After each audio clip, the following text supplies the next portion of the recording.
All right, we have more changes unfolding in the sphere of geopolitics. Changes that have the US and NATO continuing to fumble and bumble us into war. This after Vladimir Putin last week unveiled a peace agreement to stop the war in Ukraine and move forward. An agreement that Joe Biden and his NATO counterparts decided to laugh at and dismiss out of hand. Well, Putin's seemingly had enough. And Russia this week began preparations for what appears to be full-blown war. Not hyperbole. This has been building for over a year. He's given countless warnings and red lines. Each of them we ignore. Well, over the last 9 months, Putin's been working on building an alliance of his own. He just finished meeting with North Korea and Vietnam last week, the two last countries he needed, and the culmination of all his work over the last 9 months. Putin's come out twice this week with these ominous warnings. I'm going to show you this because you need to see it. And something else, why is the White House, why is Biden, the US government, doing all of this? It's just odd to say the least. And keep in mind, we're only 5 months out from the November election. But before we get started, thank you for liking and sharing these videos. It really helps out the channel. And consider subscribing so you don't miss these regular updates. So in May of 1999, during the Clinton administration, the US and NATO started the first war in Europe since World War II ended. It started with the US bombing Belgrade repeatedly for 78 days. The idea was to break Serbia in the goal of creating Kosovo into what it is today, which, by the way, today happens to house the largest NATO base in the Balkans. That was the goal, to overthrow a government, to encroach on Russia's doorstep, get closer, to strategically surround them, weakening Russia. This plan, it's been in motion for decades, folks. Overthrowing governments seems to be what we do. Most of the time we do it poorly. Every single U.S. administration has some kind of iteration of this. After Clinton split Serbia, George Bush did it in Iraq. We all know what happened there. Obama did it multiple times with Hillary Clinton as Secretary of State, trying to overthrow Bashar al-Assad in Syria, but failing. Then successfully carrying out a coup in Libya, removing Muammar Gaddafi. That was awful, by the way. If you've never seen what happened to Gaddafi in the end, don't Google it. And in 2014, they did it again in the Ukraine. That decision in 2014 under Obama, acting with impunity, messing with other countries' democracies, has led to where we are now, where Russia and Ukraine are in a full-blown hot war. Hundreds of thousands killed, hundreds of billions in U.S. taxpayer money wasted. Well, it could be about to get much, much worse, folks. In the last week, a number of escalatory steps have been taken, and it all started with Joe Biden green-lighting the use of U.S. weapons to strike deep inside Russia. Then last week, after he did that, because he did that 3 weeks ago, then last week there's been like this cascade, like this domino effect happen. Him doing that appears to have kicked this next phase off. Watch this clip, and after, I'm going to show you what's happened since. Watch this. Major turn on Ukraine, a major reversal from the White House tonight. The Biden administration giving Ukraine permission now to strike inside parts of Russia with American-made weapons for the first time. Here's Martha Raddatz. Tonight, with the Russian assault on Ukraine's second largest city, Kharkiv, intensifying, the Biden administration has made a major reversal, allowing U.S.-supplied weapons to be fired inside Russia. For years, the administration balked at the idea, fearing a strike on Russia itself with U.S.-made weapons could draw the U.S. into direct conflict with Russia.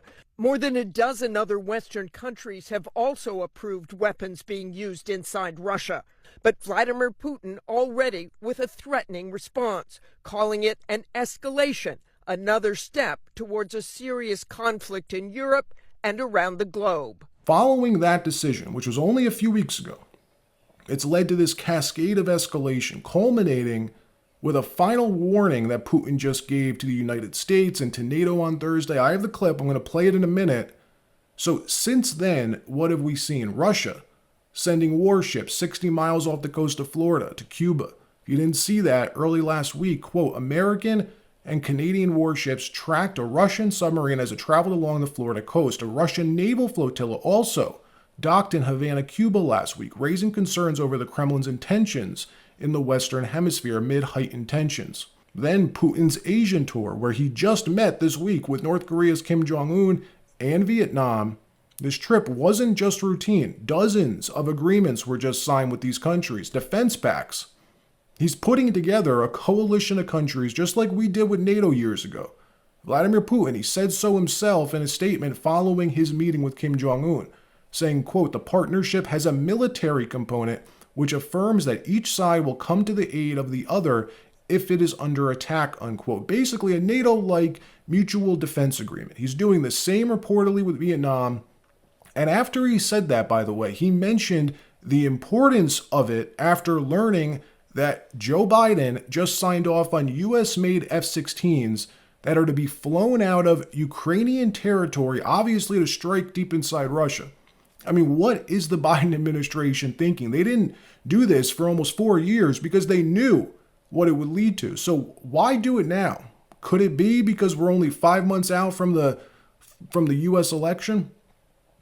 Then on Thursday, Putin issued another warning that he's expanding his country's nuclear triad. The nuclear triad is the ability for a country to have nuclear-ready missiles to be able to launch from land, from sea, and from air.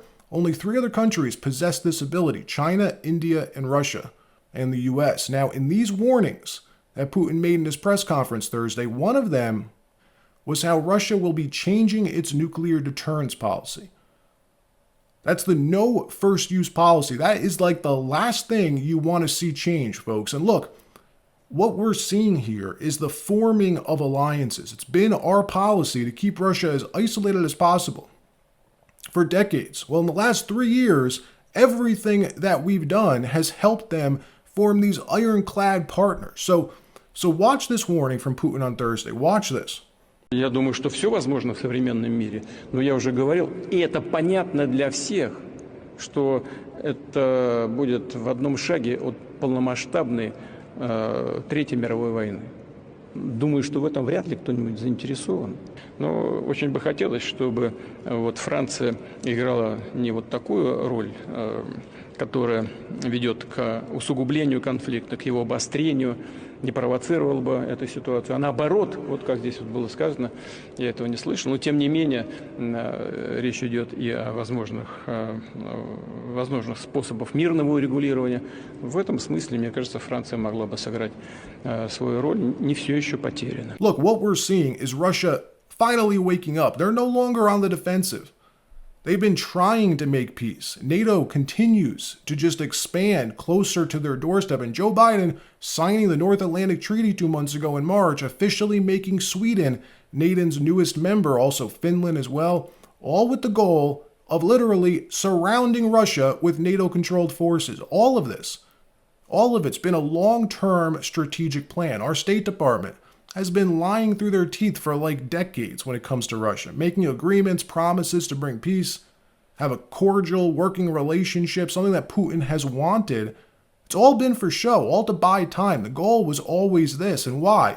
For what possible reason could the West be steamrolling us into a war with the largest nuclear superpower on the planet? What could be so damn important that all of that is worthwhile? I don't know. I assume it has to do with China. Russia shares a 2,600 plus mile border with China. Turn Russia into a Western proxy state, kind of like Ukraine is, and maybe China can be contained. They've gamed this out at the Pentagon over and over again. Without Russia, the U.S. loses a war with China every time. Hence why we are where we are today. Again, I don't know that to be the real reason behind all of this, why Russia is so damn important. I almost hope that's the reason. At least there'd be a logical purpose why they're doing all of this. The alternative would be even worse, that there's no plan at all, right? Well, at this point, Russia clearly knows the West has no intention of making peace. If they did, it would have happened a long time ago. So what we're seeing is Putin trying to catch up. He's been at a major disadvantage. He's been correcting that. It's why we've been seeing all the movement with BRICS. They've moved almost completely away from the US dollar. Almost all Russian and Chinese imports and exports now settled in either rubles or yuan. He's formed new alliances, new defense pacts with other countries that have an axe to grind with the West, like North Korea, China, Vietnam, Iran, Syria, Venezuela, Cuba, just to name a few. So all the poking the Biden administration and Europe have been doing, poking the Russian bear, well, it's been asleep, folks, for the last 20 years. But I'm afraid it's just woken up. All right, that wraps up the news portion of this video. Now I want to tell you about the sponsor for today, ATHA Energy, a uranium mining and exploration company. This is hands down the best uranium company in the world, in my opinion, from an investor's point of view. And let me tell you why. This company, ATHA Energy, why this is the one. This is the go-to uranium company, small cap with monumental upside potential. But before we look at what I find so special about this company, let me just provide some context. Uranium, it's in a full-blown bull market right now. And why is that? Number one, there was that bipartisan bill banning Russian imports of uranium. That's 15% of all inbound uranium to the U.S. gone. Just like that. And 20% of American households get their heat and their energy from where? From nuclear energy. 30% of the world's uranium consumption comes from the U.S. And now that Russia's off the table, the other countries that produce uranium, like what are we left with? Kazakhstan, Niger? Not exactly a safe or consistent long-term strategy for importing uranium, but we now have Canada. And that's the place, folks. That's the new go-to country for uranium. It's coming primarily from one place, the Athabasca Basin in Saskatchewan. Get it? Athabasca Basin, ATHA Energy. And guess what? ATHA Energy, they're the single largest landowner in the entire basin. They own the most land out of any other uranium company who's drilling there. So how in the world did this small, tiny, under-the-radar mining company gobble up 4.8 million acres in the basin? Realize the largest uranium miners in the world are fighting to stake land there right now. And ATHA Energy somehow has 4.8 million acres. Well, here's what happened. For 10 years following Fukushima, when uranium mining was frowned upon, Matthew and Timothy, the founders of ATHA Energy, staked the largest ever land package in the basin. They just kept buying. Everyone was telling them it's a terrible investment, don't do it. They didn't listen. They kept buying, and it paid off bigly. 4.8 million acres. I spoke about this company late last year. I've been watching them for like the last 12 months. Well, guess what? Since I made that video 2 months ago, $45 million of institutional money has come into ATHA. Institutional money from accredited investors. You don't get attention like that for no reason. Now, if you look at the market cap of ATHA, currently around 130 million US. They have $45 million in cash on their balance sheet. That means you're paying 90 mil for the largest ever land package in the world's best jurisdiction, 4.8 million acres. Is more land necessarily better? Well, not always, obviously. It depends on what's happening beneath the ground there, right? Well, last year, after I spoke about them, they did the largest ever electromagnetic survey of the basin. They put 7 choppers in the air to survey these 4.8 million acres. Now they have the proprietary data showing what's under the ground. That gives the geologists the info they need to decide where to drill. And what they're doing now with it is they're going into the prospect generator business. So instead of keeping the 4.8 million acres all to themselves, drilling's expensive. Even with 45 million cash, it's just too much land to drill yourself. So what are they doing instead? They're able to shop this data around to other mining companies and let all the other companies bid on specific areas of their land. And when they do this, when they vend pieces of their land off, they retain a portion of the findings. They're not just selling it off. If those mining companies who contract the land score big on it, ATHA retains a piece of the earnings. This way, the mining companies take all the risk, they spend the money, and if even one of them strikes it big, cha-ching. Here's how profitable this business model can be. They did this 10 years ago. Look at this map. All the light green's ATHA currently. The dark green, though, the dark green is land that the founders of ATHA vended out to a company called NextGen. Well, NextGen drilled on that land, this dark green land, and they scored, folks. NextGen is now valued at $5+ billion. And that's with just one piece of land. This is how Matt and Tim are so stinking rich right now. On that one deal, they retained 10% from staking and vending that dark green land. Then they did it again, by the way, with a company called ISO Energy, who's now worth almost $700 million. And ATHA is only valued at $130 million today. So look, I know that ATHA knows that they know what they're doing, that Matt and Tim know how to stake land and vend land and get filthy rich in the process. And here's the best part, the most important part of the story. They're beginning to drill right now on the 24th, tomorrow. The timing could not be better for this, folks. In total, they've allocated $22 million US for drilling this year. If positive drilling results start to come in, that usually means what? Major momentum in the market. So look, here's what I'll do. I'll put a link to ATHA's website in the description. Make sure to do your own due diligence. I'm just providing some of the information on the company, my thoughts on why I like them so much, and a short overview of their business plan. But they're public. All the info's available. Go look at it yourself. All right, that wraps up this episode. Like, subscribe. We'll see you next time.